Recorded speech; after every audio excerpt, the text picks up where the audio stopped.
Turma, hoje nós vamos dar sequência às nossas aulas, né? Estamos entrando em mais um capítulo do livro, que é o capítulo 10, com o título de A Grécia, da democracia à conquista macedônica, né?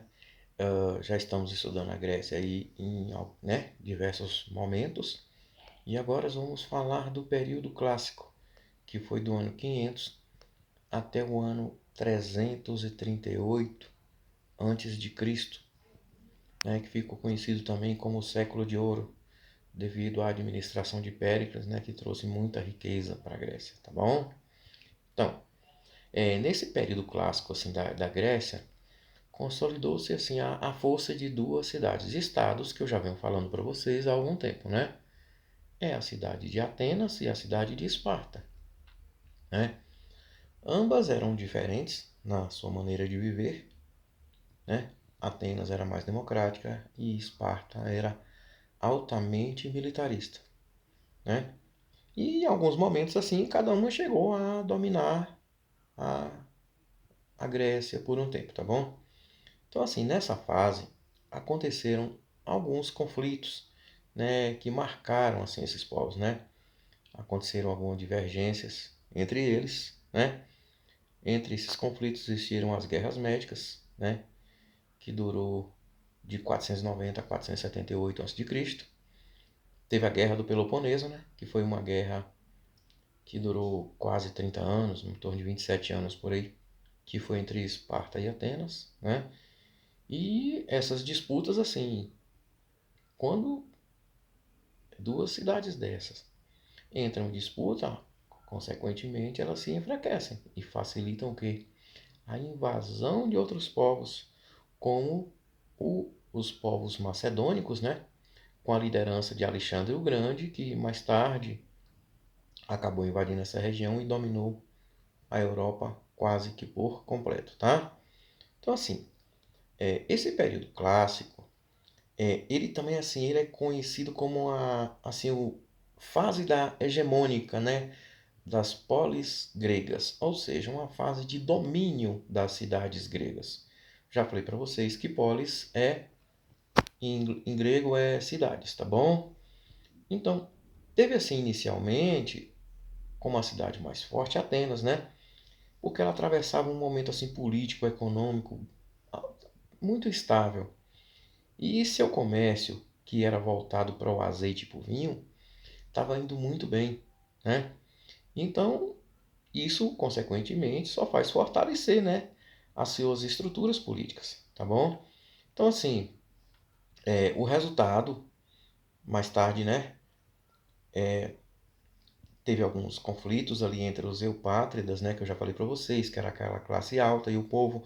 Aí, mais tarde, surgiu os legisladores, né, Clístenes aí como um deles, né, como um destaque, né, porque ele foi decisivo assim da transição, né, para chegar até a democracia.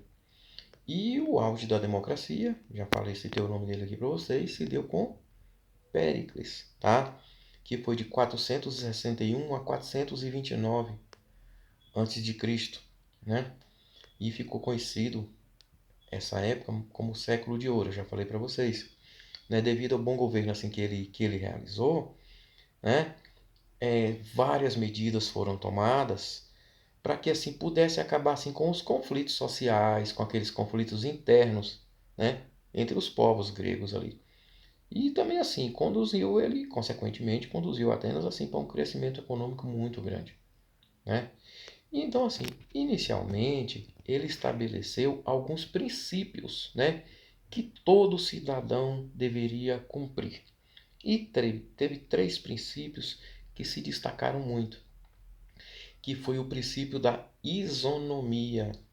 Quer dizer que todo cidadão ateniense passou a ter os mesmos direitos políticos e sociais, ou seja, perante a lei agora todos são iguais e todos estão sujeitos às mesmas leis. Aí o segundo, o princípio da isegoria, quer dizer igualdade, ou seja, naquelas assembleias que eu já falei para vocês que aconteciam nas praças públicas, qualquer cidadão poderia expressar o seu sentimento, a sua ideia, e ele não seria repreendido por isso, né? E veio o princípio, o terceiro, o da isocracia, que determinava igualdade entre os cidadãos em relação às políticas nas assembleias, ou seja, a partir desse momento, cada cidadão na assembleia pode votar e ser votado. Seu voto é garantido por igual, né? Então, assim, além assim das decisões políticas, né, que acabaram com as diferenças sociais, né, já falei entre os eupátridas e o povo, Péricles também estabeleceu assim as assembleias como as estruturas mais fortes de Atenas, né? Então toda decisão seria tomada que naquela assembleia que era realizada em praça pública e que todo cidadão ateniense poderia participar, tá bom? Então assim, só que tem um detalhe. A partir do momento dessa assembleia, que toda decisão seria tomada ali na assembleia em praça pública, isso assim consequentemente impedia que as classes sociais ricas, né, dominassem assim todas as ações políticas, né? Porque todas as decisões que fossem tomadas em praça pública, ela teria que ser cumprida pelos arcontes, né? E ela tudo era colocado numa ata, né? Os escravos é que faziam essa ata, né? Que escreviam tudo nessa ata para que ficasse tudo registrado, tá? Mas tem um detalhe. Embora houvesse igualdade entre os cidadãos, né, que compunham assim as classes sociais, a democracia não era total. Por quê? Já falei para vocês, deixa eu repetir. Mulheres, estrangeiros, escravos e crianças continuavam o quê? Excluídos. Então eles não participavam das assembleias. Então era uma democracia, mas só era válida para os homens. Tá certo?